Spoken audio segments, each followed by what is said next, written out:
सनत कुमार कहने लगे, देवऋषि नारद, जिस व्यक्ति ने कभी भी सत्य नहीं बोला हो, यदि ऐसा व्यक्ति किसी के द्वारा लगातार 7 दिन बैठ करके कथा सुन लेवे तो वो भविष्य पार हो जाए। और तो और देवऋषि नारद, जिसने कभी सत्य नहीं बोला हो, दुराग्रह में लगा रहा हो, पापाचार में लगा रहा हो, पाप कर्म जिसके हमेशा बने रहे हो, और ऐसा पापी व्यक्ति मर भी जावे और मरने के बाद यदि प्रेत बन जाए, यदि उसके नाम से भी हम संकल्प लेके भागवत जी का आयोजन करा देवे तो उसकी प्रेत योनि से मुक्ति हो जाएगी।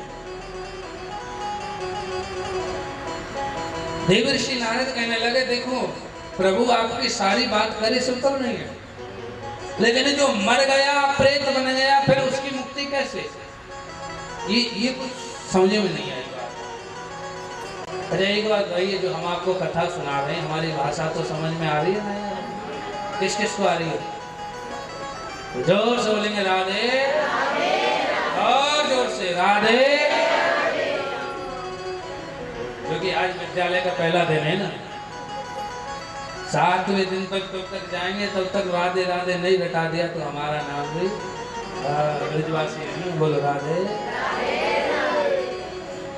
जय राधे राधे, जय राधे राधे, जय राधे राधे राधे, राधे राधे राधे राधे, राधे राधे राधे, श्यामा श्यामा जय श्यामा श्यामा, जय श्यामा श्यामा,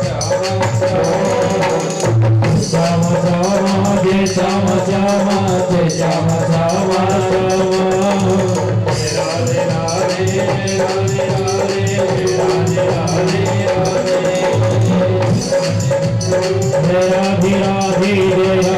राधे राधे राधे, राधे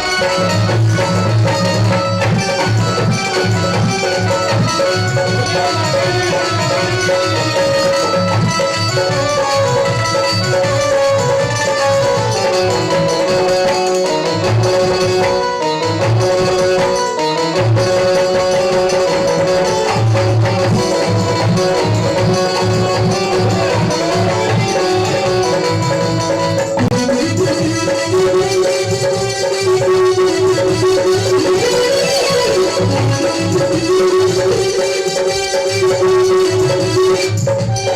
राधे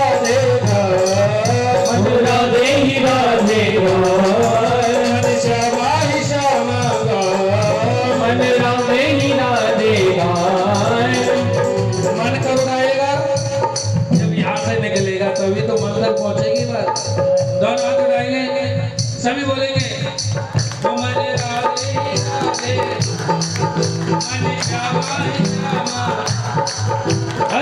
राधे, राधे राधे राधे राधे राधे, राधे राधे राधे राधे, राधे राधे राधे, राधे राधे राधे राधे, राधे राधे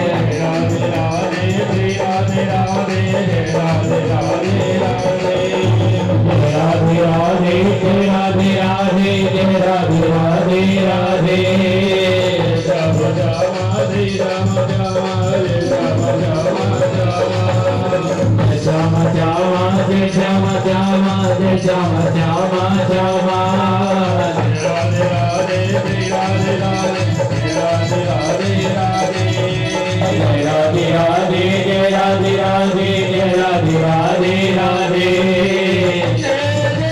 जय श्याम श्याम, जय श्याम श्याम, जय श्याम श्याम श्याम, राधे राधे, जय राधे राधे, जय राधे राधे राधे, जय श्याम श्याम, जय श्याम श्याम, जय श्याम श्याम श्याम, जय राधे राधे, जय राधे राधे, जय राधे राधे राधे, जय श्याम श्याम, जय श्याम श्याम, जय श्याम श्याम श्याम,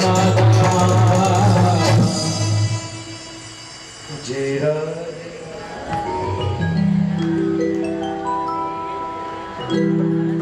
जिनको राधे राधे से मोहब्बत है, जोर से हाथ बोलेंगे, हाथ उठा के, जय राधे।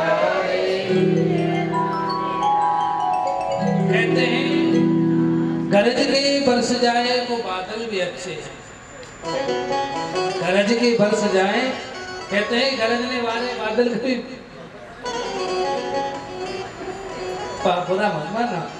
हाँ, जो गरज के बरस जाए वो बादल भी अच्छे हैं, जो आंखों को सजा दे वो काजल भी अच्छे हैं। नहीं वैसे कहीं लग जाए तो बड़ा बुरा लगता है कि नहीं? इसलिए गरज के बरस जाए वो बादल भी अच्छे हैं, आंखों को सजा दे वो काजल भी अच्छे हैं।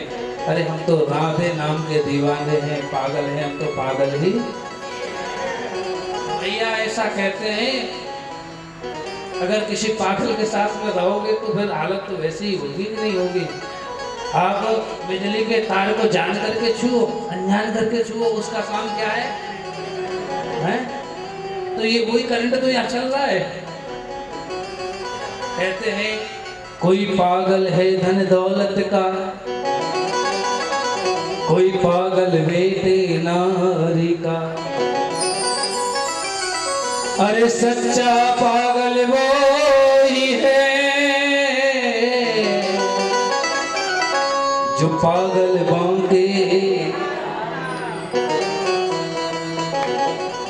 कौन कौन पागल है यहाँ पर? अगर कोई ऐसा बैठा हो तो भैया क्षमा करना, हम तो पागल हैं, और भैया ये पागलों की महफिल है तो यहाँ पागल ही आएंगे। हैं? रात को पी सुबह को उतर जाएगी। आजकल नौजवान जो पीते हैं रात को पीते सुबह तक खत्म हो जाए, लेकिन पूज्य श्री गुरु नानक देव जी क्या कहते हैं? आंख धतूरा भांगरा उतर जाते प्रभात, और नाम कुमारी नानिका जो चढ़ी रहे दिन रात। तो ये तो मेरे ठाकुर जी के नाम की मस्ती ऐसी चढ़ जानी चाहिए जो दिन रात एक बार चढ़ जाए उतरे ही नहीं। इसलिए हम भी पीने का दावा करते हैं। हमारे ब्रज में भी एक मैखाना है, अब वो बांके बिहारी के दरबार में खुला हुआ है। कभी आना हो ना, पीने का शौक हो तो बांके बिहारी के मैखाने में आना, कितना आनंद आता है। रात को पी सुबह को उतर जाएगी, मेरे मोहन की नजरों से पी करके दे, सारी जिंदगी नशे में गुजर जाए। एक बार ठाकुर जी की नजरों से कोई पी करके तो देख, सारी जिंदगी ऐसे नशे में गुजरेगी, लोग कहेंगे ये तो बावला है, पागल है। मीरा जी को सबने पागल कहा, राणा जी ने कहा ये तो पगली हो गई, पागल है ये। लोग उसे पागल कहते हैं, वास्तव में वो पागल नहीं होता, ये संसार वाले पागल होते हैं जो समझ नहीं पाते हैं। बोलो Radhe.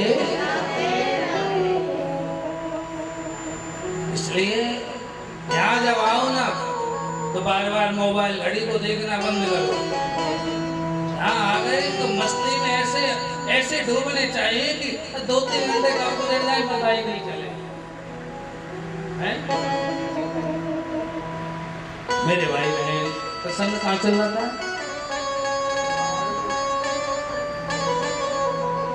Present body absent mind, ऐसी बातें क्या? प्रसंग चल रहा था कि यदि जो व्यक्ति कोई भी पुण्य नहीं किया हो, मर गया हो, और तो जिसने महापाप किए हो, प्रेत बन गया हो, उसके नाम से संकल्प लेके कथा करा दे तो उसकी मुक्ति हो। मेरे भाई बहन, आज नारद जी कहने लगे महाराज मेरी ये बात समझ में नहीं आ रही कि कैसे मुक्ति होगी। जो मर गया, दुनिया से चला गया, फिर उसका कैसे काम चलेगा? तो कहते सुनो, तुंगभद्रा तटे पूर्व एक तुंगभद्रा नदी के किनारे एक उत्तम नाम का नगर था और उस नगर में एक ब्राह्मण रहता था जिसका नाम था आत्मदेव।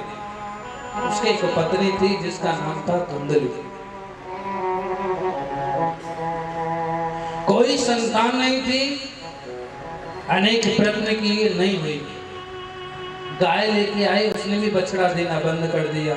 घर में कोई बूटा लगाए तो वो भी सूख जाए, फल लेके आए तो वो भी सूख जाए, सड़ जाए। एक दिन दुखी होकर के घर से निकल गई, वन में चले गए।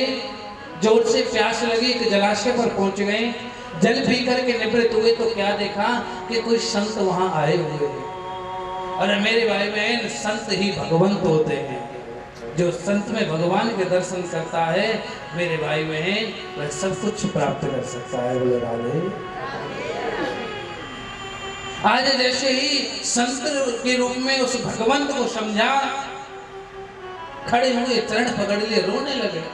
आज संत ने हाथ पकड़ के उठाया, बेटा क्यों रोते हो, क्या कष्ट है? बोले प्रभु मेरे कोई संतान नहीं है, एक पुत्र हो जाए तो मेरा भी कल्याण हो जाए। संत भगवान ने बहुत समझाया, क्या करेगा पुत्र लेकर के? कोई पुत्र किसी का भला नहीं करता। मेरे भाई बहन आज बहुत समझाते हैं, अगर पुत्र ही सब कुछ करते हैं तो मेरे भाई बहन सभी लोग पुत्र उत्पन्न करके कभी बुढ़ापे में कष्ट नहीं पाते। बुढ़ापा आते आते विवाह हो जाता है, पुत्र अपने पत्नी को लेकर के दूर चला जाता है, फिर भी वही कष्ट है।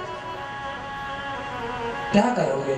और तुम्हारे तो एक नहीं, दो नहीं, मस्तक की जो रेखाओं को देखा तो कहा कि तुम्हारे तो 7-7 जन्मों तक कोई संतान नहीं। मेरे भाई बहन, यदि आपके समस्या का समाधान कर सकते हैं, या तो संत कर सकता है या भगवंत कर सकता है, और किसी में सामर्थ्य नहीं। कहने लगे मैं नहीं जानता, चाहे मेरे एक नहीं 7 जन्मों में संतान नहीं है, लेकिन मुझे आपसे वरदान चाहिए कि मेरे संतान हो जाए। और नहीं दोगे तो आप ही के सामने से जलाशय में कूद के अपने प्राणों को त्याग दूंगा और मेरी हत्या का दोष तुमको लगेगा। संत भगवान भयभीत हो गए, ये कैसी परिस्थिति है? मैं जानता नहीं, पहचानता नहीं, ये कैसी स्थिति आ गई? मानता हूं तो भी समस्या में आता हूं, नहीं मानता हूं तो इसके पाप मुझे लगेगा। मेरे भाई बहन, आज आम का फल लिया, काले इस फल को अपनी पत्नी धुंधली को खिला देना। नियम संयम का पालन करे, सत्य बोले, 9 महीने तक जमीन पर शयन करे, जीवों पर दया करें। कोई भी दरवाजे पर भिक्षुक आ जाए उसे दान दे, कभी खाली हाथ ना लौटावे। ऐसे नियम संयम बता दिए और कहा जरूर कोई ना कोई बहुत सुंदर सत्पुरुष तुम्हारे यहाँ आएगा। आत्मदेव बड़ा प्रसन्न हुआ, उस फल को लेके आया और अपनी पत्नी धुंधली को दे दिया। कहा लो, कैसे खा लो, नियम संयम बता दिए। आत्मदेव तो फल को देकर के बाहर की ओर चले गए, लेकिन उसकी पत्नी ने हाथ में लिया, सोचने लगी अगर मैंने इस फल को खाया तो मैं इस फल की प्रभाव से गर्भवती रहूंगी। और गर्भवती स्त्री है ना तो चाट बल्ला खा सकती है। आजकल माताएं चाट बल्ला बहुत खाती हैं, जबकि गर्भवती स्त्री को कभी भी तीखा भोजन नहीं करना चाहिए, क्योंकि जैसा वो भोजन करती है वैसे ही उसके घर में जो गर्भस्थ शिशु है उसको चुभता है। पहले वृद्ध माताएं बहुत डांटती थी, नहीं मानती क्या, इतना नहीं खाती। सोचने लगी खान पान पे बंधन लग जाएगा, चलो खान पान की भी सोचे। गर्भवती हो गई, कभी कोई ऐसा संयोग आया, गांव में कोई बाढ़ आ गई या आग लग गई, तो गर्भवती स्त्री कैसे दौड़ेगी, कैसे प्राणों की रक्षा करेगी? और मैंने तो सुना है कि कभी कभी माताएं संतान को जन्म देते समय अपने प्राणों की बलि चढ़ा देती हैं। अगर मेरे साथ ऐसा हुआ तो मैं कैसे रहूंगा? अरे मैंने तो सुना है सुखदेव जी माँ के गर्भ में 12 वर्ष तक रहे, मेरे गर्भ में 12 वर्ष तक रहे तो मैं कैसे जीऊंगा? गलत विचार आने लगे। क्यों? धुंधली का अर्थ क्या है? कुबुद्धि। और कुबुद्धि होगी तो कुविचार आएंगे, और कुविचार आएंगे मेरे भाई बहन 101% कुकर्म ही होंगे। उसने सफल को ऊंचा रख दिया। संयोग ऐसा हुआ उसी समय उसकी बहन आ गई और कहने लगी, बहन तू क्यों व्याकुल है? धुंधली से कर रही। धुंधली कहने लगी, क्या बताऊं, मेरे पति को लगी रहती है कोई संतान नहीं है, संतान नहीं है। देखो आज ये फल दिया है किसी संतान, और काहे से संतान होगी? उसकी बहन कहने लगी, अगर फल खाने से संतान होती ना तो साधु संतों के पास लाइन लग रही होती। माता बहनों, अरे फल खाने से कोई संतान नहीं होती, और तुझे विश्वास नहीं है ना तो ऐसा कर, तेरे गाय ने भी तो बछड़ा बछड़ी देना बंद कर दिया है ना, इस फल को उसे खिला दे, पता चल जाएगा कि उसकी बात में, संत की बात में कितना दम है। मेरे भाई बहन, कभी भी किसी संत ब्राह्मण की परीक्षा मत लेना, न जाने नारायण कब किस वेश में आ जाए। मेरे भाई बहन, उसकी बहन कहने लगी, सुन तुझे पुत्री चाहिए ना? हाँ, मैं इस समय गर्भवती हूँ और मेरे जो पति हैं वो धन के लालची हैं। ऐसा करना, मेरे संतान हो जाएगी, चोरी छुपे में तुझे दे दूंगी और तू कुछ धन मेरे पति को दे देना, इस प्रकार उनका मुख बंद हो जाएगा, तुझे संतान में मिल जाएगी और तेरा कष्ट भी दूर। और ऐसा ही हुआ। कुछ समय पश्चात जब उसकी संतान हुई, चोरी छुपे पहुंचा दिया धुंधली के पास। धुंधली ने आत्मदेव से कहा, स्वामी मेरे पुत्र हुआ है। बड़ा प्रसन्न हुआ कि आज संत कृपा मेरे ऊपर हो गई। बड़े बड़े ब्राह्मणों को बुलाया, स्वस्ति वाचन बुलवाए, वेद मंत्र बुलवाए, नामकरण रखने लगे। कहने लगे, धुंधली मेरा नाम है आत्मदेव और मैं अपने पुत्र का नाम रखूंगा परमात्मा देव। मेरे भाई बहन, धुंधली कहने लगी, वाजी वाह, 9 महीने गर्भ में हमने रखा और जब नाम रखने की बारी आई आप अपने नाम के ऊपर नाम रख रहे हो। नहीं, नाम होगा हमारे नाम के ऊपर। हमारा नाम है धुंधली, हमारे पुत्र का नाम होगा धुंधकारी। इस प्रकार इस बालक का नाम पड़ गया धुंधकारी। मेरे भाई बहन, जो फल संत ने दिया था, जो गाय को खिला दिया था, ठीक 3 महीने बाद उस फल के प्रभाव से गौ माता ने एक सुंदर पुत्र को जन्म दिया। संपूर्ण अंग मनुष्य जैसे, लेकिन कान उसके गौ माता जैसे। इसलिए आत्मदेव ने उनका नाम रख दिया गौकर्ण। गौकर्ण पंडितो ज्ञानी धुंधकारीर महाकला। मेरे भाई बहन, उसी आंगन में दोनों पले बड़े। धुंधकारी भी पला बड़ा, गौकर्ण जी भी पले बड़े, लेकिन गौकर्ण जी बहुत बड़े विद्वान ब्राह्मण हुए और धुंधकारी बहुत बड़ा राक्षस हुआ।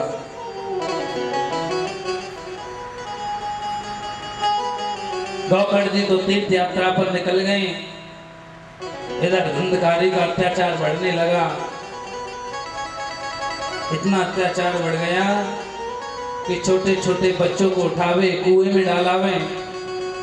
मुर्दा जब जाता है तो उसको पिंड देते हैं, उनको उठा के खाले में कुत्ते लेके घूमे।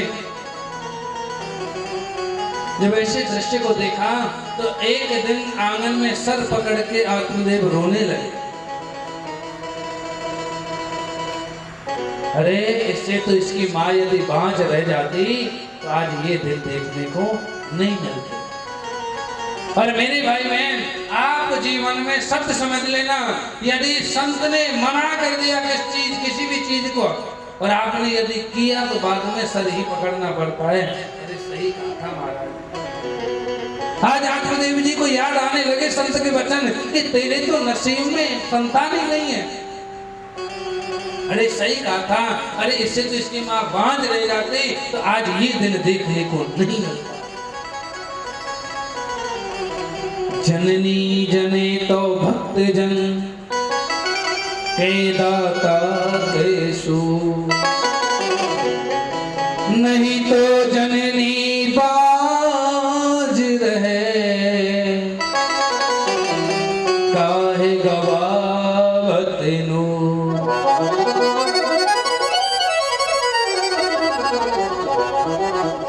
क्या कह रहे हैं कि माँ यदि किसी पुत्र को, यदि किसी संतान को जन्म भी देना तो कैसे होनी चाहिए? या तो भक्त हो, या दानवीर कर्ण जैसा हो, या फिर अपने बहन बेटी की आब इज्जत की रक्षा करने वाला हो, भारत भूमि की रक्षा करने वाला हो। यदि ऐसा नहीं जन सकते तो क्यों संतान पैदा करने में अपने चेहरे के सौंदर्य को गवाती है? ऐसा जब व्याकुल होने लगे तो उसी समय पे आत्मदेव आ गए।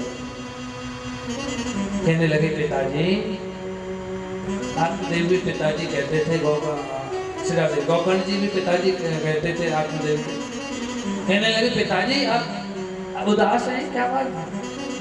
कहा बेटा, इस धुंधकारी ने मेरे स्वर्ग जैसे घर को नरक का अड्डा बना दिया।